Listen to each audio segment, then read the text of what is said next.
The town was barely that.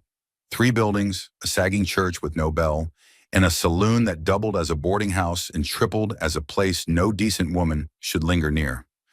The wind came through like it meant to scrape flesh from bone, carrying dust and the promise of snow too early in the season. Rebecca Coleman kept her hands tucked into the folds of her threadbare shawl, her belly swollen under the fabric, her back aching from the miles behind her, and the silence that always grew heavier when she neared men. 2 children flanked her, their cheeks pink from cold, their eyes darting at shadows. Emma, barely 8, held her younger brother's hand like she was already old. Tommy was 5 and hadn't spoken in 3 days. They'd left Kansas 2 weeks before the frost came in, left because her husband had died on the wrong end of a banker's rifle, and because the preacher in town had said it was improper for a woman alone to keep farming land that was no longer legally hers. Improper. Like grief had a code of conduct, she'd hitched a ride as far as the cattleman's route would take her, then walked the rest relying on kindness that came with strings or not at all. But this town, God help her, this town had one thing no other place dared offer: a man for sale. It wasn't slavery, not really. That had died with the war. This was different. A notice had gone up weeks prior, nailed to a post like scripture in splinters. Mountain man seeks lawful employment, willing to trade service for shelter through winter. $1 contract, terms negotiable, no questions asked. Most folks in town had laughed, said if a man couldn't earn his keep the hard way, he wasn't worth the firewood he'd split. But Rebecca saw it for what it was, an answer, not just to her hunger or her children's shivering frames, but to the unbearable silence that crept closer each day. A man in the house meant protection, meant maybe they'd make it through to spring. The deal was struck without ceremony. One folded dollar handed to a man who looked more bare than human. Broad shoulders under a wool coat worn smooth in places, a beard thick and black, streaked with early gray. Eyes the color of winter sky beneath the brim of a slouch hat. He didn't speak much, didn't smile either, just looked at her, at the children, and nodded once. "What's your name?" she asked as they loaded her few belongings into a borrowed wagon, one wheel cracked, one child coughing. The man paused, then said, "Reckon you'll know it soon enough." They left the town behind before dusk, the road winding between brittle trees and forgotten fences. The silence between them wasn't tense. It was weighty, like something waiting to drop. The wagon creaked beneath them, and the mountain rose in the distance like the back of some sleeping beast. It was cold enough to make breath steam and fingers numb, but still Rebecca didn't speak again. She was saving her words, saving everything. By the time the sun dipped behind the ridge, they arrived at the cabin. It was bigger than she'd expected. 2 rooms, a loft, smoke already trailing from the chimney. Whoever he was, he hadn't lied about having shelter. He helped her down without touching her, his movements careful, deliberate. Inside the cabin was sparse but warm. A fire crackled low, and the smell of venison stew lingered in the air like memory. He showed her the cot, the hearth, the shelf of preserved goods and dried herbs. He didn't explain anything. He didn't need to. The children fell asleep almost instantly, curled together beneath quilts that smelled of pine and wood smoke. Rebecca sat near the fire, staring at the flames until her belly shifted and reminded her what she carried. He spoke then, from the shadows. "You're too thin for a woman that far along." She didn't jump, just nodded. "Been walking too long.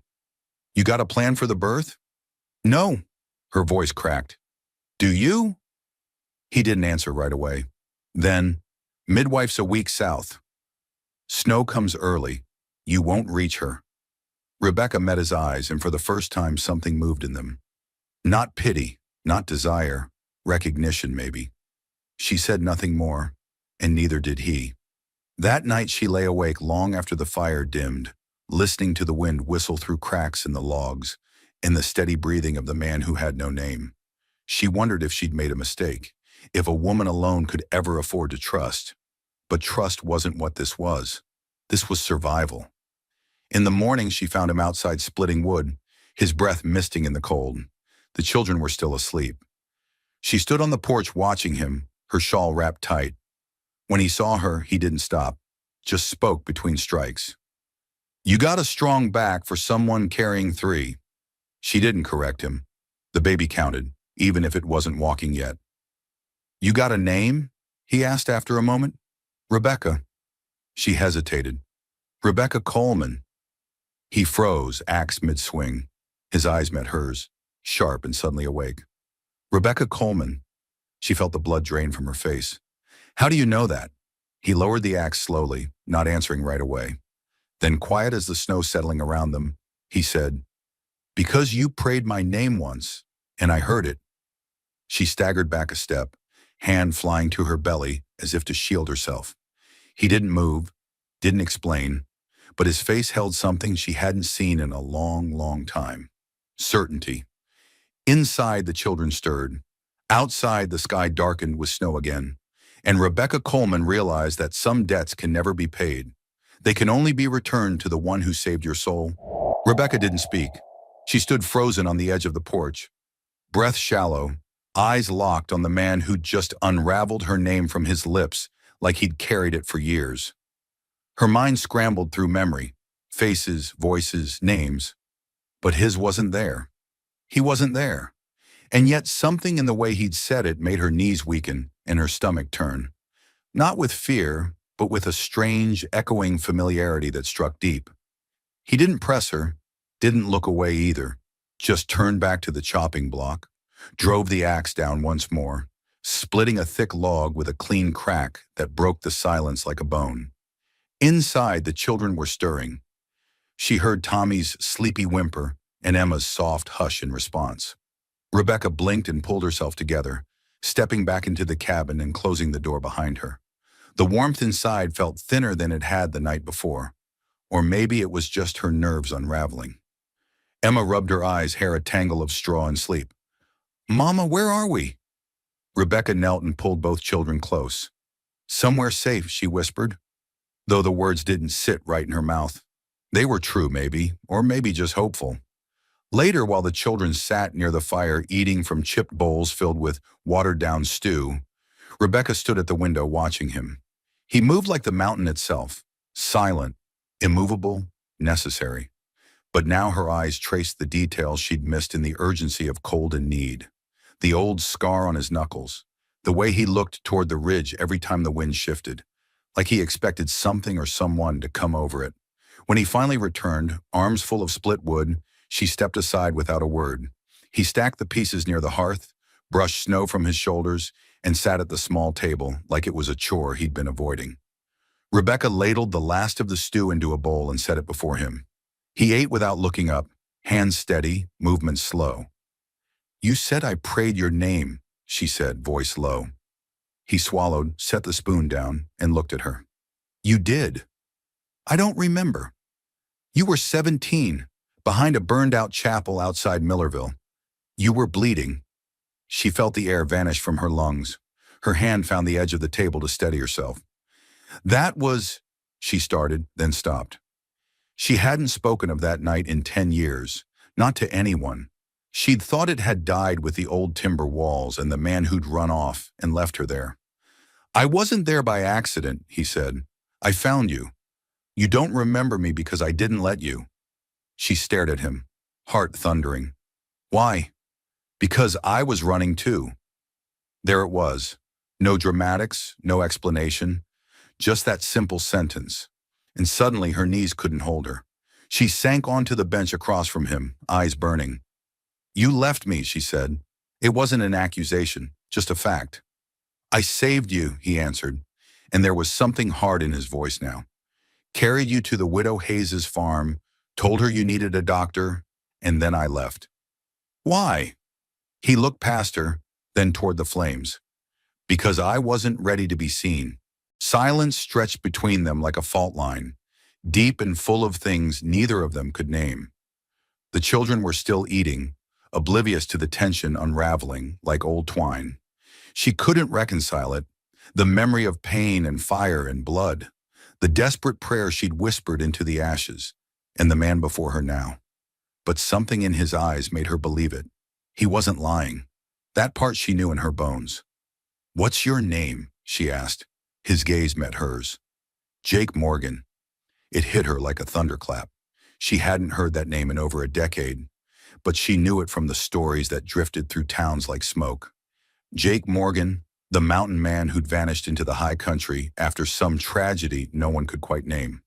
Some said he'd lost his family to sickness. Others swore he'd killed a man in self-defense and couldn't live with it. No one ever knew what parts were true, and yet here he was, building fires and chopping wood like redemption could be earned one splinter at a time. "You shouldn't have told me," she said, voice barely a whisper. "I know." She wanted to be angry, wanted to demand why he'd waited, why he hadn't spoken sooner.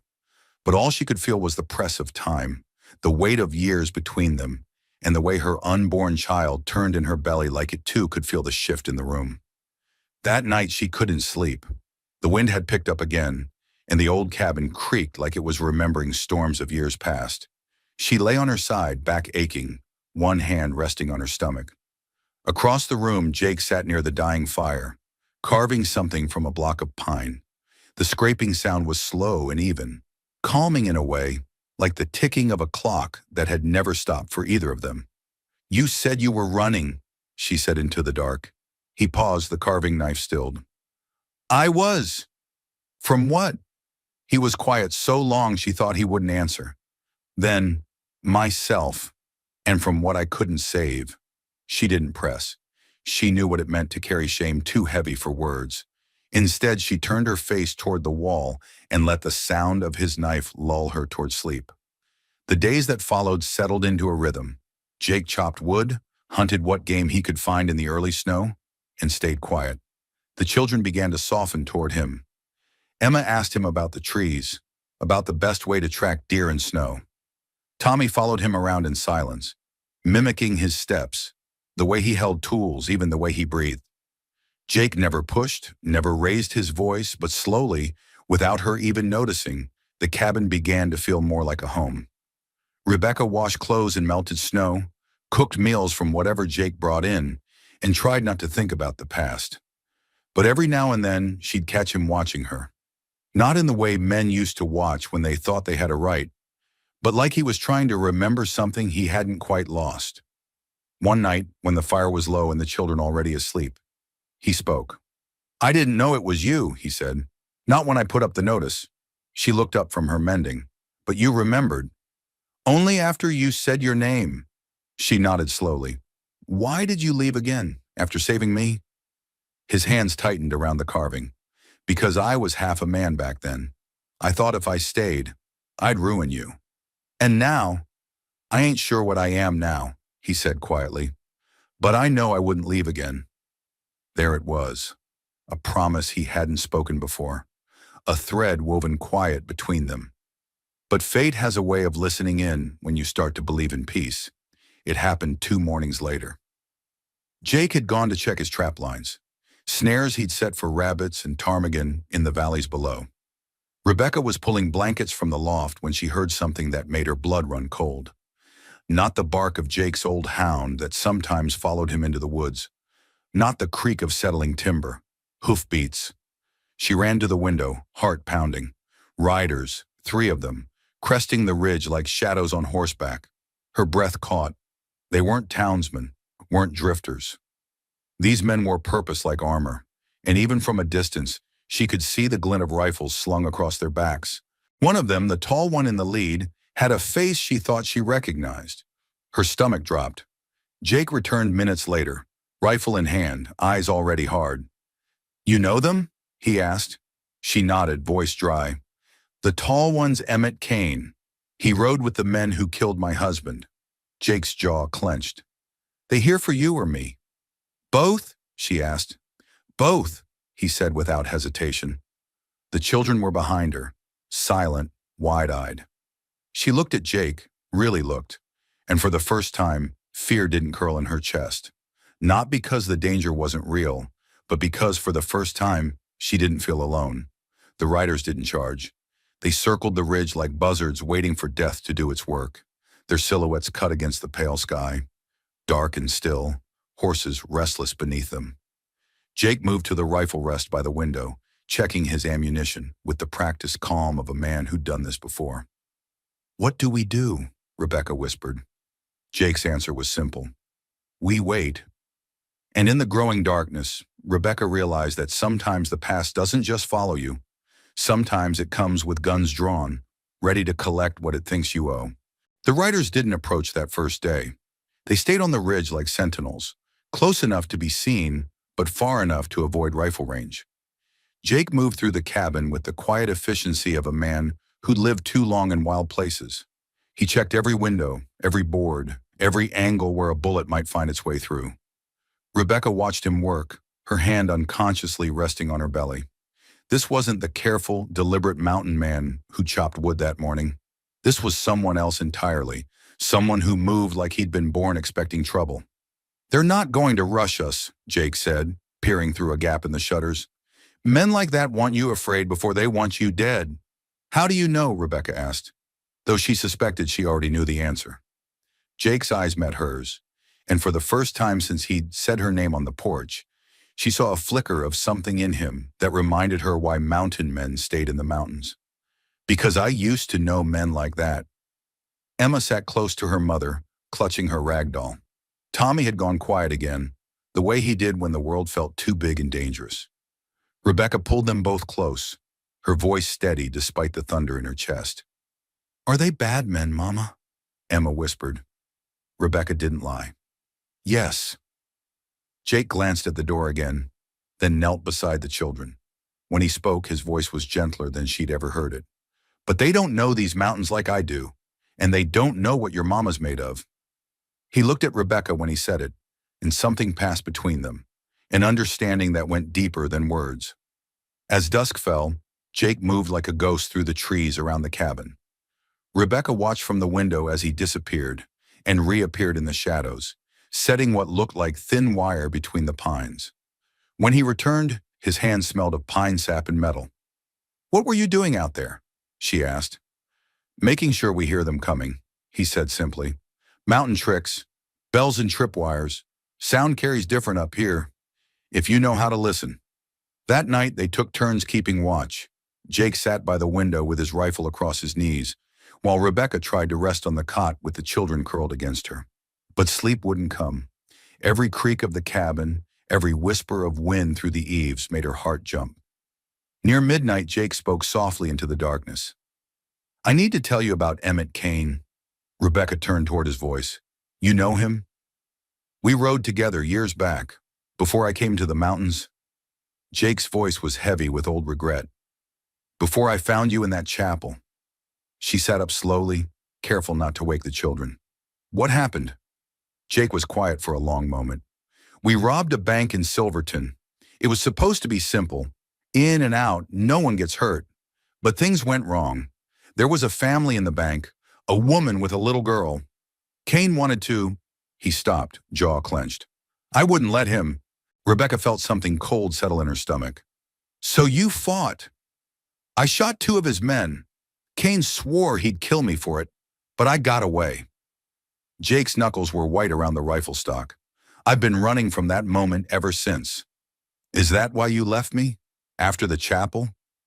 He nodded. I couldn't stay.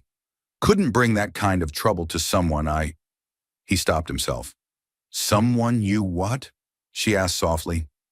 Jake looked at her across the dark cabin, and in his eyes was something raw and honest. Someone I'd already started to love. The words hung between them like a bridge neither had expected to cross. Rebecca felt her breath catch, not from shock, but from recognition. Because somewhere in the years between that night and this one, she'd started to understand that the prayer she'd whispered in the ashes hadn't been for salvation. It had been for him. Before she could respond, a sound cut through the night, thin and metallic like a bell struck by wind. Jake was on his feet instantly.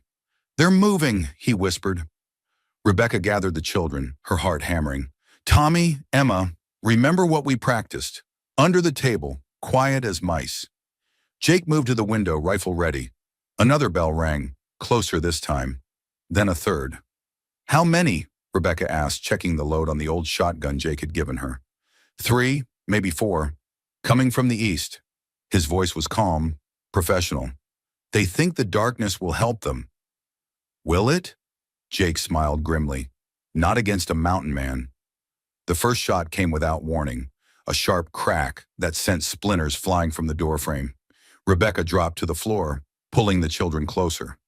Jake returned fire immediately, the muzzle flash lighting up the cabin like lightning. "Stay down," he shouted, working the rifle's lever. "They're testing us, seeing how many guns we have."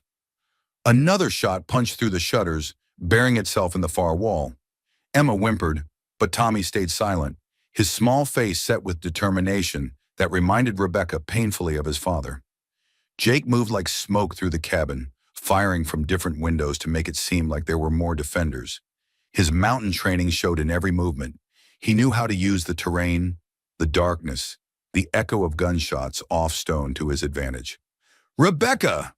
a voice called from outside. Emmett Kane's voice, smooth and mocking. "I know you're in there. Come out and we'll make this quick." Jake's face went hard as winter. "Don't answer him."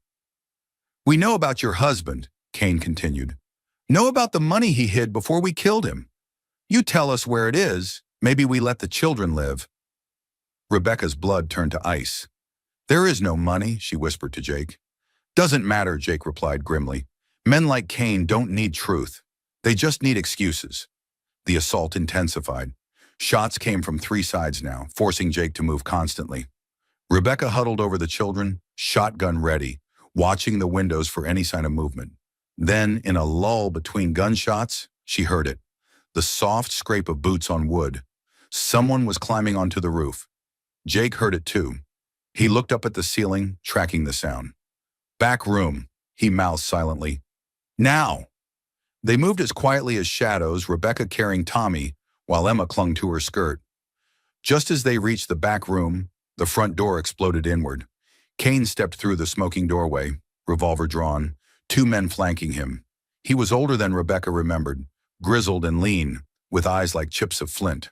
"Well, well," he drawled, scanning the empty main room. "Jake Morgan. Been a long time."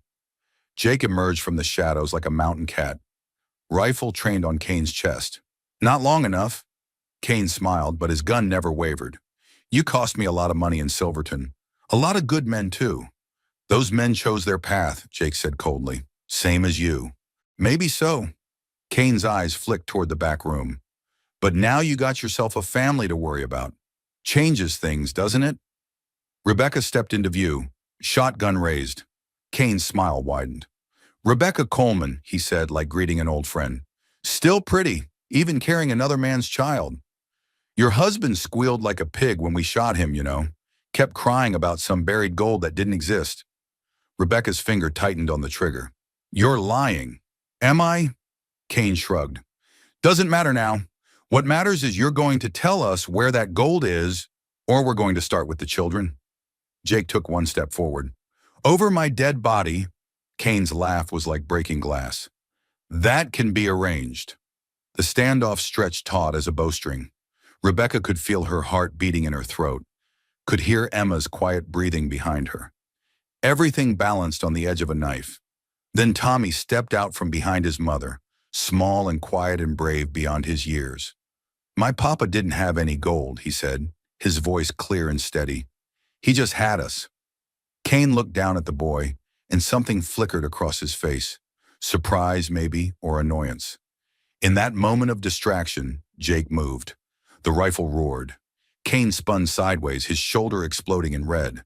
His men raised their weapons, but Rebecca was already firing, the shotgun's blast catching one in the chest. Jake worked his lever, fired again, and the second man dropped.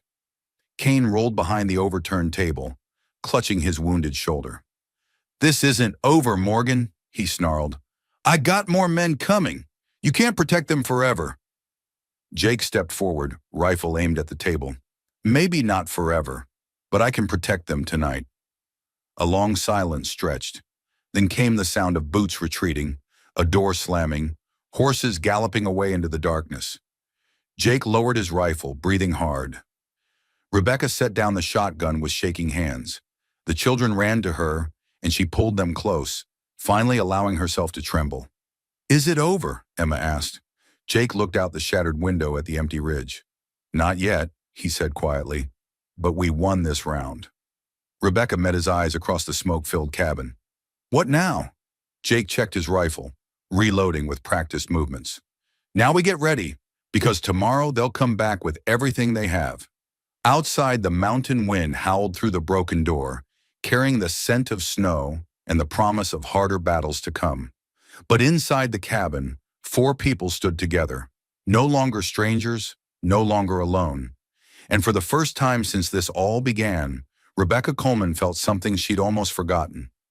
Hope. Dawn came gray and bitter, the sky heavy with snow that hadn't yet decided to fall. Jake stood at the shattered window, rifle in hand, eyes scanning the ridge where shadows moved like wolves testing the edges of a camp. They were still out there. More of them now. Kane hadn't been bluffing.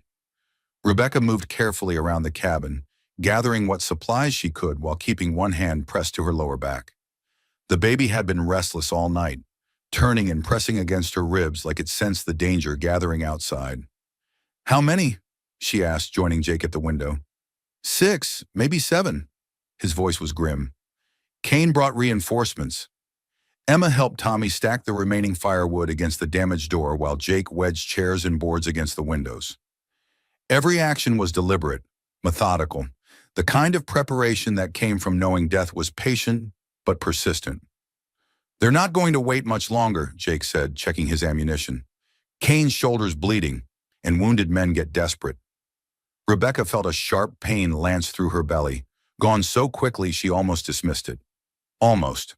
But then it came again, stronger this time, and she gripped the edge of the table. Jake saw it immediately. "Rebecca!" "I'm fine," she said through gritted teeth, but they both knew she was lying. Another pain hit, and this time she couldn't hide the gasp that escaped her lips. Jake was beside her in an instant, his weathered hands gentle on her shoulders. "It's too early," she whispered, panic creeping into her voice. Jake's jaw set like stone. "Fear can bring labor early, especially after what we've been through." A rifle shot cracked from the ridge, the bullet thudding into the cabin wall. Then another. Kane was testing their defenses, probing for weakness. "I can't have this baby now," Rebecca said, her voice breaking. "Not like this. Not with them out there." Jake cupped her face in his hands, forcing her to meet his eyes. "Listen to me. You're the strongest woman I know. You survived losing your husband, walked hundreds of miles with 2 children, and last night you faced down 3 armed men without flinching." Another contraction gripped her, and she doubled over. Jake held her steady. "I can't protect you if I'm—" she started.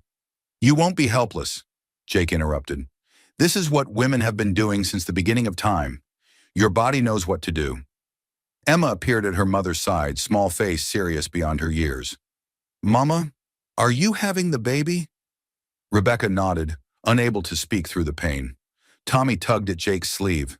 "Is Mama going to die like Papa did?" Jake knelt down, eye level with the boy. "No, son, your Mama's going to be fine. But I need you and Emma to be brave, just like last night." "Can you do that?" Both children nodded solemnly. Another volley of shots peppered the cabin. Jake moved to the window, returning fire with controlled precision. Each shot counted. Ammunition was limited, and Kane's men seemed to have plenty. "They're moving closer," Jake muttered, working the rifle's lever, "getting ready for a rush." Rebecca straightened as the contraction passed, her hand finding the shotgun. "How long between attacks?" "What?" "The pains. How long between them?"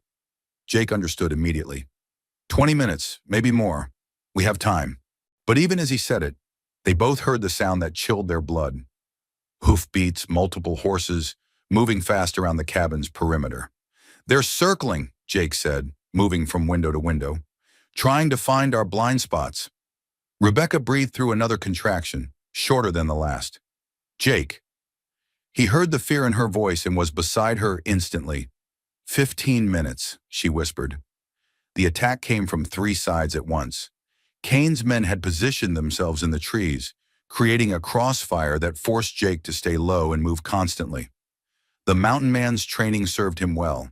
He used the cabin's angles, the thick log walls, even the shadows cast by the dim morning light to his advantage. But there were too many of them. A bullet shattered the remaining glass in the east window. Another punched through the door, splintering wood near where Emma crouched with her brother. Jake fired back, his shots careful and deadly accurate. 2 men fell, but more kept coming. "Rebecca!" Kane's voice cut through the gunfire. "This is your last chance, or come out now, or we burn you out." Rebecca gripped the shotgun tighter, her breathing coming in short gasps as another contraction built. "Don't answer him," Jake said, reloading quickly. But Kane wasn't waiting for an answer. The smell of smoke began to drift through the cabin. They were setting fire to the woodpile against the back wall. "The roof," Jake muttered, looking up at the ceiling. "They're going to torch the roof." He moved to the back room, scanning the walls for options. The smoke was getting thicker, and Rebecca could hear the crackle of flames outside. 10 minutes, she gasped, doubled over again. Jake made a decision. He grabbed his rifle and headed for the door. "Where are you going?" Rebecca called after him. "To end this." His voice was cold as mountain stone. "Before that baby comes into a world on fire." "Jake, no!" But he was already moving, yanking away the barricade with desperate strength. He threw open the door and stepped onto the porch, rifle raised. "Kane!" he roared. "This is between you and me. Leave them out of it." The shooting stopped. Kane emerged from the trees, his wounded arm in a makeshift sling, a revolver in his good hand. "Jake Morgan," Kane said with a grin that didn't reach his eyes, "finally decided to face me like a man." "Call off your dogs," Jake said, rifle trained on Kane's chest. "Fight me clean. Winner takes all." Kane laughed. "You think I'm stupid? You always were the better shot." "Then you're a coward as well as a killer." Kane's face darkened. "Am I?" He raised his voice. "Boys, light it up." Torches flew from the trees, landing on the cabin's roof with dull thuds. Flames began to lick at the dry shingles. Jake didn't hesitate. He fired and Kane dove for cover. The mountain man was already moving, using the porch post for protection as he worked the rifle's lever. Inside the cabin, Rebecca felt the labor intensifying. The contractions were coming faster now, and the smoke was getting thicker. She could hear the children coughing. "Emma," she called, "the root cellar. Take Tommy and get under the floorboards." "I'm not leaving you, Mama." "Yes, you are." Rebecca's voice carried all the authority of motherhood. "Take your brother and go." Now, reluctantly, Emma led Tommy to the hidden cellar door, lifting the boards that Jake had loosened days before. They disappeared into the earth just as part of the roof collapsed, sending sparks and burning timber crashing down. Outside, the gunfight continued. Jake had taken cover behind the woodpile, trading shots with Kane's men, but he was outnumbered, and they all knew it. Rebecca crawled toward the window, shotgun in hand. Through the smoke and flame, she could see Jake pinned down, unable to move without exposing himself to crossfire.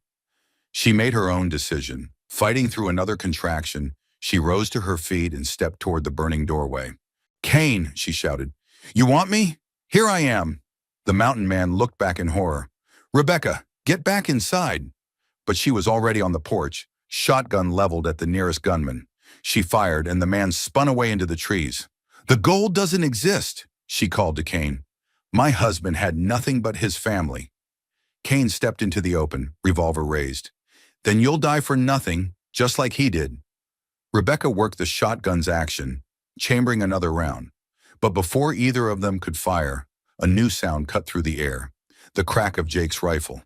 Kane staggered, clutching his chest. He looked down at the spreading red stain with something like surprise. "Told you I was the better shot," Jake said quietly. Kane fell to his knees, then pitched forward into the snow. The remaining gunmen, seeing their leader down, melted back into the trees like smoke. The sound of retreating horses echoed off the canyon walls. Jake ran to Rebecca, catching her as her knees buckled. The contraction that gripped her now was different, deeper, more insistent. "The baby," she gasped. "It's coming now." Together, they stumbled back into the smoking cabin. Jake called for the children, and Emma's head appeared from the cellar opening. "Is it over?" she asked. "It's over," Jake confirmed, helping Rebecca to the cot. "But we've got a new arrival coming." As if summoned by his words, Rebecca cried out as the strongest contraction yet seized her.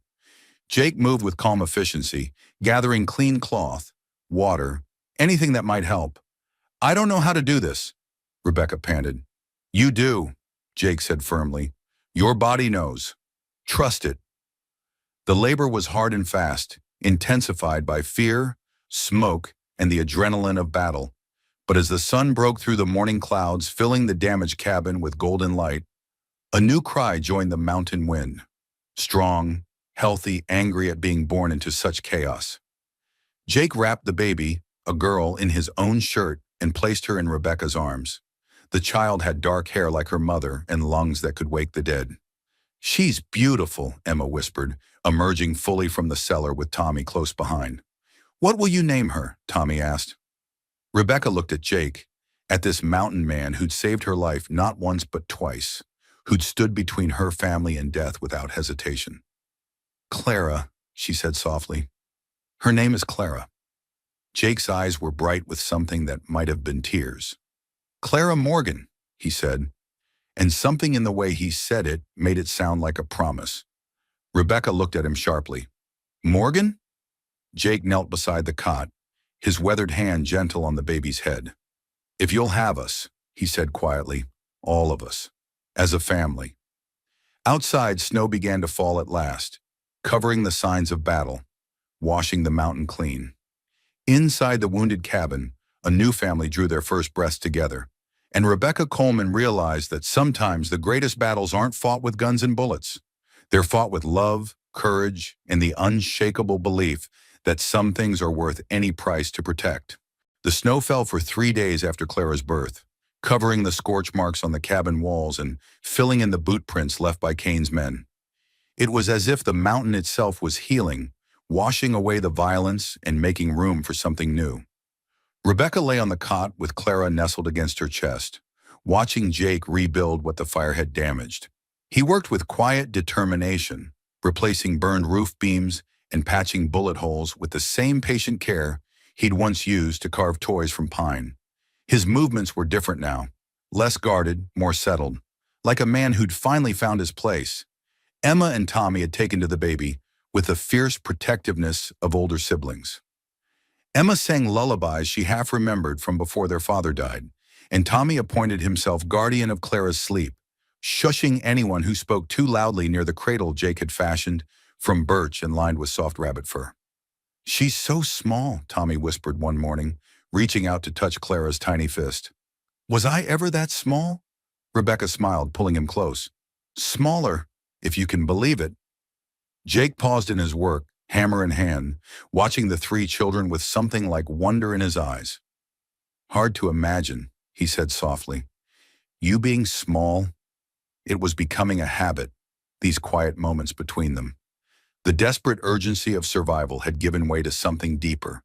Stolen glances across the cabin, hands brushing as they passed each other, conversations that said more in their silences than in their words. One evening, after the children had fallen asleep and the fire burned low, Rebecca found Jake sitting on the repaired porch, whittling a small wooden horse. The night was clear and cold, stars scattered across the sky like diamonds on black velvet. For Clara? She asked, settling beside him despite the chill. For Tommy, actually. Jake's knife moved in smooth, practiced strokes. Figured he might like having something that's his alone. Being the man of the house is hard work for someone so young. Rebecca studied his profile in the starlight, the strong line of his jaw, the way his hair curled slightly at the nape of his neck, the gentle concentration on his face as he worked. Is that what you were? The man of the house? Jake's hand stilled. My father died when I was 8, mountain fever. Left me with my mother and 2 sisters. He resumed carving, but his voice carried the weight of old sorrow. I wasn't much good at it back then. What happened to them? Sickness took my mother the winter I turned 15. My sisters went to live with our aunt in Denver. Jake's jaw tightened.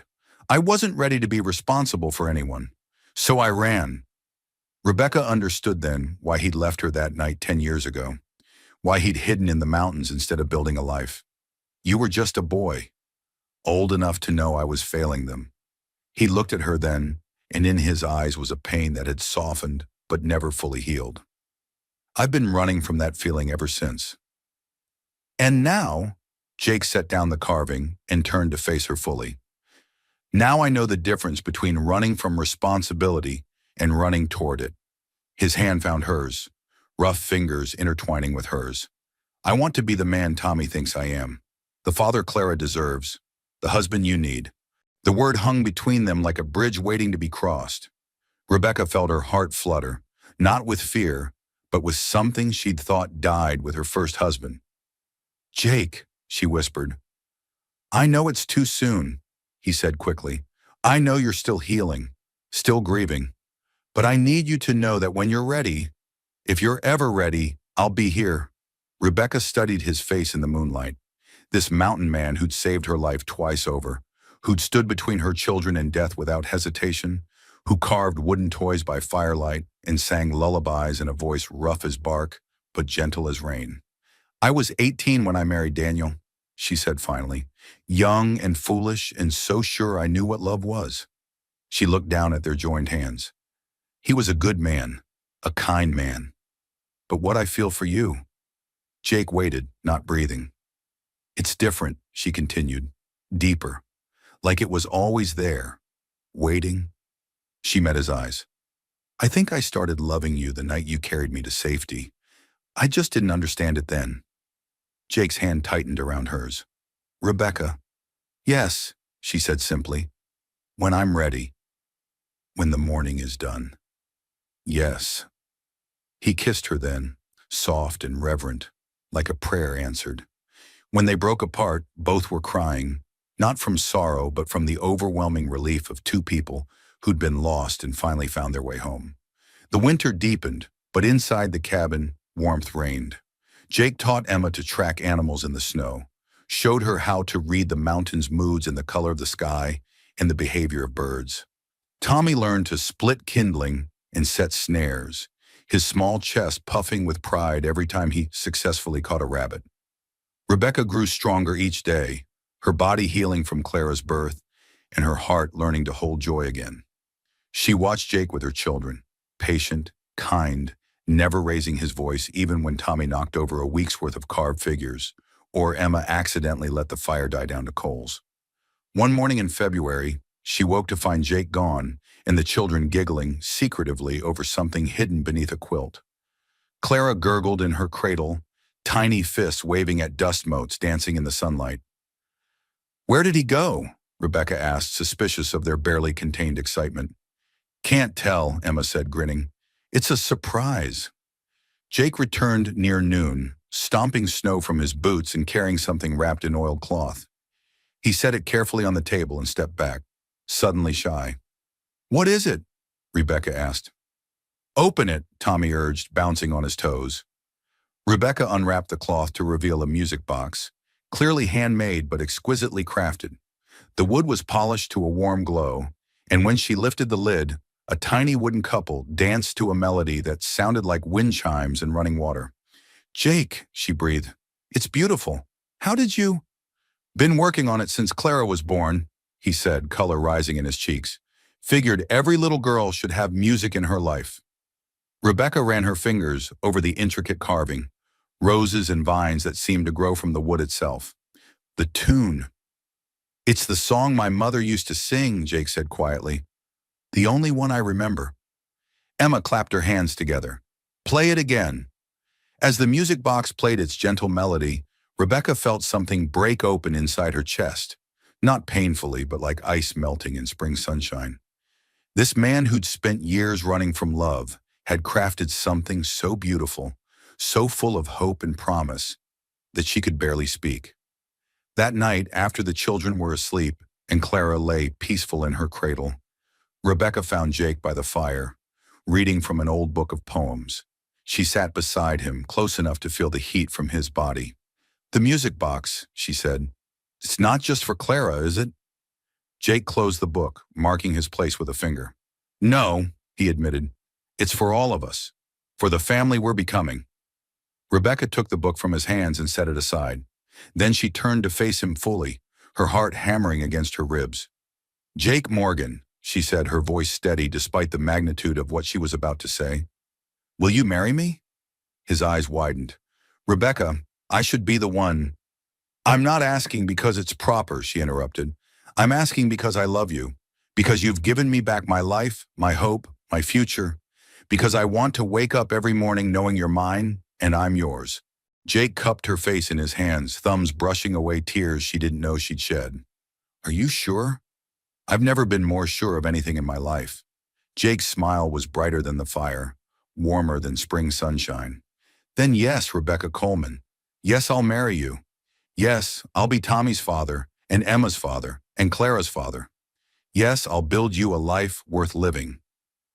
They made love that night for the first time, gentle and reverent in front of the dying fire, while snow whispered against the windows and their children slept safe and sound.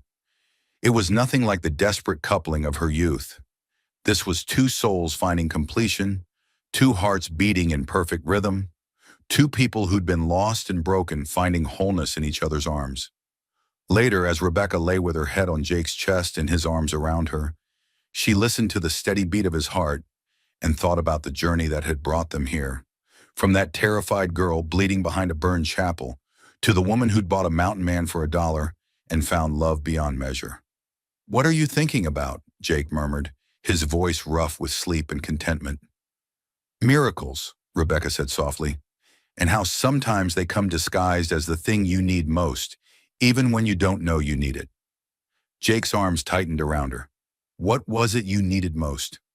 Rebecca smiled against his chest. "A man who would stay." Outside, the mountain wind sang through the pines, and inside the cabin, 4 hearts beat in harmony, plus one tiny one learning the rhythm of love from the very beginning. Spring was still months away, but in that moment Rebecca could feel it coming. The thaw, the green growth, the endless possibility of new life. They would plant a garden together, she and Jake. They would watch their children grow tall and strong. They would build something beautiful and lasting from the ashes of their separate sorrows. And somewhere in the distance, if she listened carefully, Rebecca thought she could hear the future calling their names, not with the desperation of survival, but with the sweet promise of home. Spring came early to the mountains that year, arriving not with fanfare but with quiet insistence. The snow melted in patches, revealing mud and new grass, and the promise of wildflowers to come. Ice broke free from the creek with musical crashes, and the air carried the scent of pine sap and possibility. Rebecca stood on the rebuilt porch, Clara sleeping in her arms, watching Jake teach Tommy how to fish in the rushing water below. Emma sat nearby, weaving wildflowers into a crown with the patient concentration she'd inherited from her mother. The sight filled Rebecca with a contentment so complete it almost frightened her. They'd set the wedding for June, when the mountain laurel would be in bloom, and the weather warm enough for a celebration. Jake had ridden down to the valley twice, bringing back a preacher's promise to make the journey up to their cabin, along with fabric for a dress and sugar for a proper cake. "Mama," Emma said, looking up from her flower crown, "will Jake really be our papa after you get married?" Rebecca smiled. "He already is, sweetheart. The ceremony just makes it official." Emma nodded solemnly, then brightened. "Can I call him Papa now? I think he'd like that very much." Down by the creek, Tommy let out a whoop of joy as his line went taut. Jake helped him land a trout almost as long as the boy's arm, both of them whooping and laughing like children.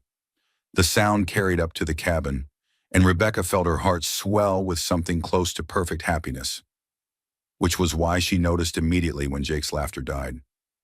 He stood frozen in the creek, water rushing around his boots, his eyes fixed on something beyond the trees. Tommy followed his gaze, and his small face went pale. Rebecca set Clara in her cradle and stepped to the edge of the porch. "Jake?" He was already moving, splashing through the water toward them. "Inside," he said quietly. "All of you. Now." Rebecca herded the children into the cabin, her pulse quickening. Through the window, she watched Jake retrieve his rifle from behind the woodpile, checking the load with movements made automatic by too much practice. "What is it?" she asked when he joined them. "Ryder," Jake said simply, "coming up the south trail." Emma pressed close to her mother's side. "Is it the bad men again?" "I don't know," Jake admitted. He moved to the window, rifle ready but not raised. "But we'll be ready either way." The rider appeared 20 minutes later, a lone figure on a black horse, moving with the unhurried confidence of a man who didn't fear ambush. He was tall and lean, dressed in clothes too fine for mountain travel, with pale hair that caught the afternoon light. Jake's face went hard as winter stone. Son of a bitch. You know him? Rebecca asked. Marcus Kane, Jake said grimly. Emmett's younger brother. Rebecca felt ice form in her stomach. What does he want? Same thing Emmett wanted. Different reasons. Marcus Kane rode to within shouting distance and stopped, hands visible and empty. He was younger than his dead brother, maybe 30, with the kind of cold, pretty features that hid a snake's nature. Jake Morgan, he called, his voice carrying easily across the clearing. I've come to talk. Jake opened the door but stayed behind the frame. Talk then, face to face, like men do. I can hear you fine from here. Marcus laughed, a sound like breaking glass. Still the careful one. That's what kept you alive in Silverton, wasn't it? Jake didn't answer. My brother's dead, Marcus continued conversationally. Found his body when the snow melted. You remember Emmett, don't you? My older brother who taught me to shoot, to track, to never let a debt go unpaid? Your brother was a killer and a coward, Jake called back. He got what he deserved. Maybe so. Marcus shifted in his saddle, still smiling that cold smile. But you see, Jake, there's the matter of honor. Family honor. Emmett might have been a bastard, but he was my bastard, and the Kane name means something in this territory. Rebecca moved to the window beside Jake, Claire in her arms. Marcus's eyes found her immediately and his smile widened. And you must be the lovely widow, he said with mocking courtesy. Rebecca Coleman, isn't it? Soon to be Rebecca Morgan, if the gossip is true. Leave her out of this, Jake growled. Oh, but I can't do that, Marcus replied. You see, Emmett told me all about your little family before he rode up here. How you'd gone soft, gotten yourself attached to a woman and her children. Made you vulnerable, he said. Jake raised his rifle slightly. Say what you came to say. Marcus pulled a piece of paper from his coat, unfolding it with theatrical care. This is a warrant signed by Judge Harrison in Denver. Seems there's still the matter of that bank robbery in Silverton. Emmett might be dead, but the law has a long memory. Rebecca's blood chilled. Is it real? Jake's jaw worked. Probably, but it doesn't matter. Oh, but it does, Marcus said cheerfully. Because you see, I'm a deputy marshal now. Have been for 2 years. Which means I can arrest you legally, haul you down to Denver for trial, and leave your pretty family here to fend for themselves. He leaned forward in his saddle. Unless, of course, you want to settle this the old-fashioned way. Man to man, guns drawn, winner walks away. Jake was quiet for a long moment. When he spoke, his voice was steady as stone. And if I win, the warrant disappears. I ride away and never come back. And if you win, Marcus's smile turned predatory, then I take my time with your woman before I put a bullet in her head. Rebecca gasped, and Jake's knuckles went white around the rifle stock. You bastard, Jake snarled. Do we have a deal? Jake looked at Rebecca, at Tommy and Emma huddled together by the fire, at baby Clara sleeping peacefully in her mother's arms. Everything he'd found, everything he'd built, everything he loved in one small cabin on a mountain that had become home. We have a deal, he said quietly. No! Rebecca grabbed his arm. Jake, you can't. He'll kill you. Jake turned to her, his eyes full of a love so deep it took her breath away. I won't let him hurt you. Any of you. Not ever. He kissed her then, hard and desperate and full of promises he might not live to keep. When he pulled away, his hands framed her face. Whatever happens out there, you take the children and run. There's a cave behind the waterfall, 2 miles north. Food cached there, blankets.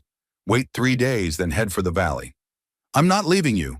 You are, Jake said firmly, because if something happens to me, they'll need their mother. He kissed Clara's forehead, ruffled Tommy's hair, and squeezed Emma's hand. Then he walked out the door, rifle in hand, toward the man who wanted to destroy everything he'd fought to build. Marcus had dismounted and was checking his revolver with the casual confidence of a man who'd never lost a gunfight. He was fast. Rebecca could see it in the way he moved, the loose-limbed grace of a natural killer. But Jake was something else entirely. He was deliberate, focused, moving with the patient lethality of a mountain cat. This wasn't the desperate boy who'd rob banks to survive. This was a man protecting his family. The two men faced each other across 30 yards of muddy ground. The afternoon sun slanted between the trees, casting long shadows and turning the clearing into a natural arena. "Any last words, Morgan?" Marcus called. Jake's answer was simple. "I'm not the same man I was in Silverton." Marcus laughed. "We'll see about that." They drew together, two guns clearing leather in the same heartbeat. But where Marcus was fast, Jake was sure. The mountain man's shot took Marcus' center chest, spinning him around before he hit the ground. Jake walked forward slowly, rifle ready, but there was no need. Marcus Kane lay still, his pale eyes staring sightlessly at the sky he'd never see again. Jake stood over the body for a long moment, then turned and walked back to the cabin. Rebecca met him at the door, tears streaming down her face. "It's over," he said simply. "For good this time." She threw herself into his arms, and he held her like she was the most precious thing in the world. Behind them, the children pressed close, and even baby Clara seemed to sense that something important had ended. That night, Jake burned Marcus Kane's warrant in the fire while Rebecca watched. The flames consumed the last legal threat to their happiness, turning it to ash and smoke. "What now?" she asked. Jake pulled her close, his chin resting on the top of her head. "Now we live," he said. "We get married, we raise our children, we build something beautiful and lasting and good. And the past? The past is dead and buried." Jake's voice was quiet but certain. "I'm not running anymore, Rebecca. Not from anything. This is where I belong. Here, with you, with them." Outside, spring rain began to fall, washing the blood from the earth and filling the mountain streams with fresh, clean water. Inside the cabin, a family gathered around the fire, safe and whole and ready to face whatever tomorrow might bring. Because some storms pass and some wounds heal, and sometimes, if you're very lucky and very brave, you get to start over with the people who matter most. The mountain man had found his home at last, and this time nothing would drive him away. June came to the mountains with an explosion of wildflowers, and the kind of warm, golden light that made even the hardest places look like something from a fairy tale. Rebecca stood before the cracked mirror in the cabin, adjusting the simple white dress Jake had brought from the valley. Cotton with tiny pearl buttons and lace at the collar, nothing fancy but beautiful in its simplicity. Emma fussed with her mother's hair, weaving mountain laurel blossoms through the auburn waves with the serious concentration of a child given an important task. In the corner, Tommy practiced walking in his new boots, while Clara gurgled contentedly in her cradle, watching dust motes dance in the afternoon sunlight. "You look like a princess, Mama," Emma said, stepping back to admire her handiwork. Rebecca smiled, touching the flowers in her hair. "I feel like one." Outside, she could hear Jake's voice mixing with that of Reverend Porter, who'd made the long journey up from the valley to perform the ceremony. The preacher was a kind man with gentle eyes who'd ask no uncomfortable questions about their past, focusing instead on the future they were building together. A soft knock came at the door. "Rebecca?" Jake's voice was nervous, almost shy. "The Reverend's ready when you are." She opened the door to find her husband-to-be standing on the threshold, and her breath caught in her throat. Jake wore a black suit, borrowed from the Reverend who was close to his size, and he'd trimmed his beard and slicked back his hair. But it was his eyes that made her heart skip. They were bright with joy and wonder, like a man who couldn't quite believe his good fortune. "You're beautiful," he said softly. "So are you," she replied, and meant it. They'd chosen to hold the ceremony on the porch, with the mountains as their cathedral and the afternoon breeze as their organ music. Reverend Porter stood between them, his Bible open to the passage about love, being patient and kind. Tommy and Emma flanked their parents, trying hard to stand still and look grown up. "Dearly beloved," the Reverend began, his voice carrying across the clearing, "we are gathered here today to witness the union of Jacob Morgan and Rebecca Coleman in holy matrimony." Rebecca barely heard the familiar words. She was lost in Jake's eyes, in the promise she saw there, in the miracle of this moment. A year ago, she'd been a desperate widow walking through snow with two hungry children and no hope. Now she stood in sunlight, surrounded by love, about to marry a man who'd saved her in every way a person could be saved. Jacob, Reverend Porter said, do you take Rebecca to be your lawfully wedded wife, to have and to hold in sickness and in health, for richer or poorer, for better or worse, till death do you part? Jake's voice was steady as mountain stone. I do. Rebecca, do you take Jacob to be your lawfully wedded husband, to have and to hold in sickness and in health, for richer or poorer, for better or worse, till death do you part? She thought of the dollars she'd paid for this man, the best investment of her life. I do. The rings? Tommy stepped forward importantly, carrying the two simple gold bands Jake had carved from ore he'd panned from the creek. They weren't perfect. The mountain man was better with wood than metal, but they were made with love, and that made them priceless. Jake slipped the ring onto Rebecca's finger with hands that trembled slightly. With this ring, I thee wed. Rebecca's hands were steady as she placed his ring. With this ring, I thee wed. By the power vested in me by the territory of Colorado, Reverend Porter pronounced, I now pronounce you husband and wife. You may kiss your bride.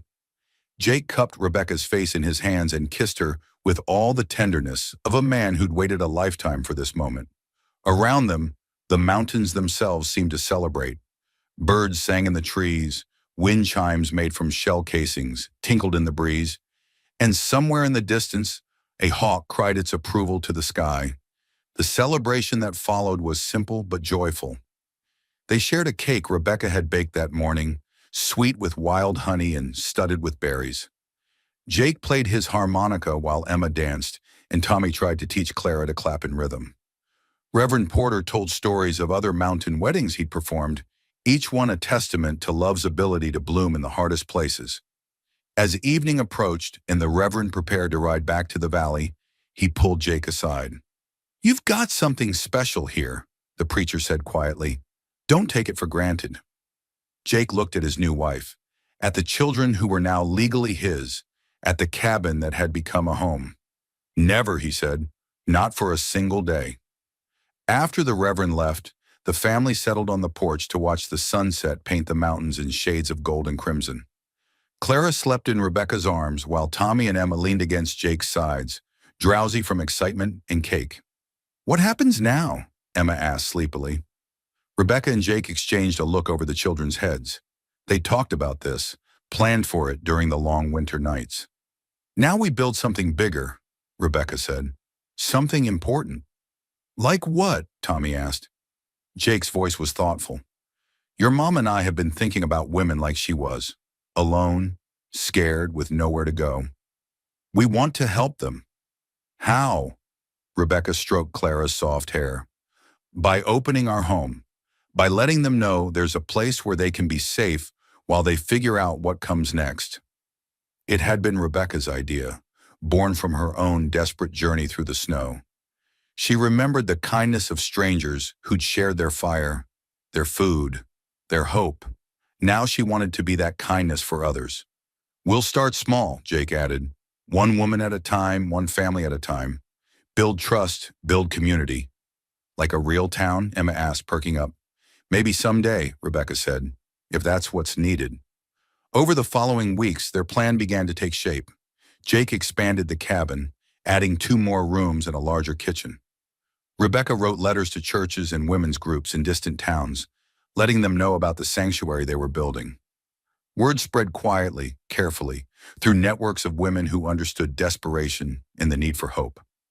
The first to arrive was Sarah Beth, a young woman barely out of her teens, carrying a baby and fleeing a husband who used his fists more than his words. She stayed 2 weeks, long enough to rest and plan, before Jake helped her reach relatives in California. Then came Martha, an older woman whose children had grown and whose husband had died, leaving her with nothing but the clothes on her back. She stayed longer, helping Rebecca with the younger children and bringing a steady, calming presence to the household.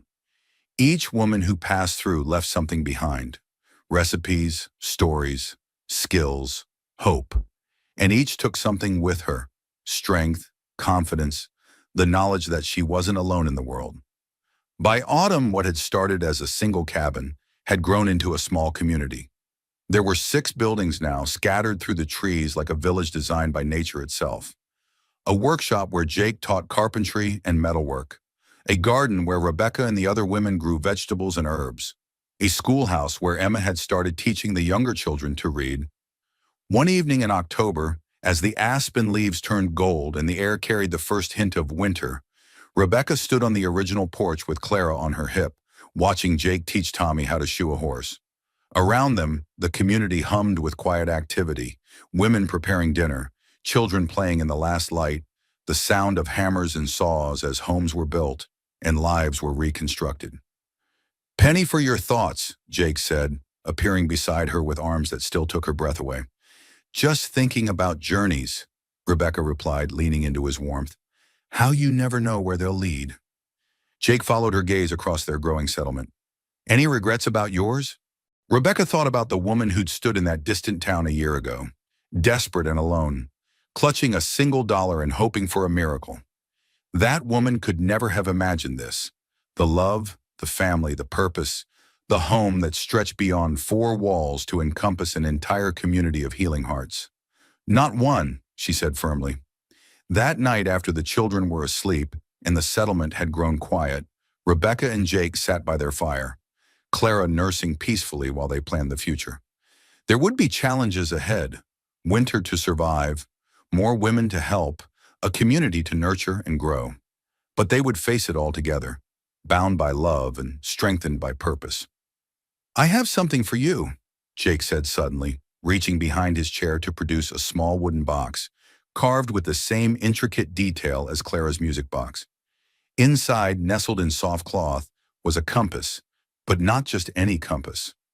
This one was engraved with their initials and the date of their wedding, its needle pointing not north, but to a small heart carved in the center. "So you'll always know which way leads home," Jake said softly. Rebecca traced the engraving with her finger, tears blurring her vision. "I already know that," she whispered. "Home isn't a direction. It's wherever you are." Outside, snow began to fall, the first of many storms they would weather together. But inside their cabins, surrounded by the sleeping sounds of their children and the steady tick of time moving forward, 2 people who had found each other against all odds settled into the kind of love that builds empires from single dollars and creates legacies from acts of simple kindness. The woman who had bought a stranger for survival had discovered something far more valuable than she'd ever dared dream. She'd found love, family, purpose, and a future bright with possibility. And in the mountains of Colorado, where winter winds sang lullabies and spring always returned with wildflowers, the legend of Rebecca and Jake Morgan was just beginning, one rescued heart at a time. And so, across these wild mountains, another tale finds its home in the wind. The story of Rebecca Coleman reminds us that sometimes the most extraordinary journeys begin with the simplest decisions: a dollar spent in desperation, a hand extended in kindness, a heart willing to trust when trust seems impossible. She walked into that forgotten town as a broken woman, carrying nothing but children and sorrow. She left as something else entirely, a beacon of hope for every soul who's ever believed they were beyond saving. Jake Morgan found his redemption not in the solitude of mountain peaks, but in the courage to stop running from love. The boy who'd fled responsibility became the man who embraced it completely. The outlaw who'd once taken what wasn't his learned to give everything he had. And in the end, the mountain man discovered that the greatest wilderness to conquer wasn't made of stone and snow. It was the fear of letting someone else call you home. Their legacy lived on long after the snows claimed them. The settlement they built grew into a town, and that town became a sanctuary known throughout the territory. Women traveled hundreds of miles to reach that place where broken things were mended, where stories could begin again, where a dollar's worth of faith could transform into a lifetime of love.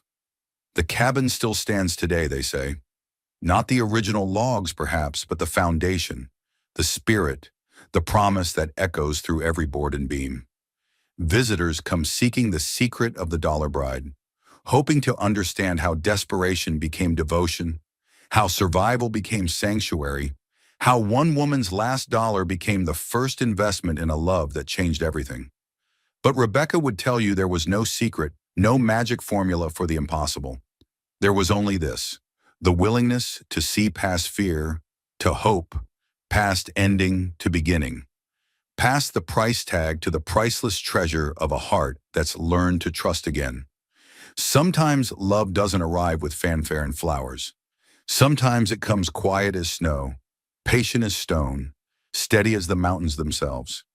In a world that often mistakes loudness for strength and speed for progress, the story of Rebecca and Jake whispers a different truth, that the most powerful force in creation is the decision to stay, to build, to nurture what matters most when everything around you says to run. They chose each other not once but every day, through gunfire and labor pains, through doubt and sorrow, through the thousand small moments that either tear love apart or weave it stronger. Their children grew tall and proud, carrying forward the lesson that family isn't just blood and law. It's the daily choice to see someone else's happiness as essential to your own. Emma became a teacher who opened schools across 3 states. Tommy grew into a man who never forgot the mountain wisdom of his adopted father. And Clara, sweet Clara born in the chaos of battle, became a doctor who spent her life healing others the way her parents had healed each other. The compass Jake carved for Rebecca was passed down through generations, its needle still pointing not to magnetic north, but to the carved heart at its center. Because home, as Rebecca learned, isn't a place on any map. It's the collection of heartbeats that matter most to yours. It's the voice that calls your name with joy instead of judgment. It's the arms that catch you when you fall and hold you tight enough to believe you're worth saving. If you've ever felt like you were walking through winter with nothing left to spend, remember Rebecca Coleman. If you've ever thought you were too broken for love, too scared for trust, too lost for saving, remember the mountain man who bought hope for $1 and sold it for nothing because he'd learned the secret of true wealth. Some transactions can't be measured in currency. Some investments pay dividends for generations. Some purchases, like love, like family, like the courage to start over, are worth every penny you have and more valuable than anything money can buy. Have you ever made a desperate decision that changed your life? Ever trusted a stranger when trust seemed impossible? Share your story of unexpected hope in the comments below, because every heart has its own version of the Dollar Bride's journey, and sometimes the most important stories are the ones we tell each other. If this tale of mountain courage and unshakable love touched something in your soul, hit that like button and share it with someone who believes in second chances. Don't forget to subscribe to Wild West Stories for more tales of grit, grace, and the unbreakable bonds that make us human. Until the next trail leads us home, remember, love isn't something you find. It's something you choose, something you build, something you invest in every single day. And sometimes, if you're very lucky and very brave, the best investment you'll ever make costs exactly $1 and changes absolutely everything. This is Wild West Stories. Thank you for riding with us through the mountains of the heart.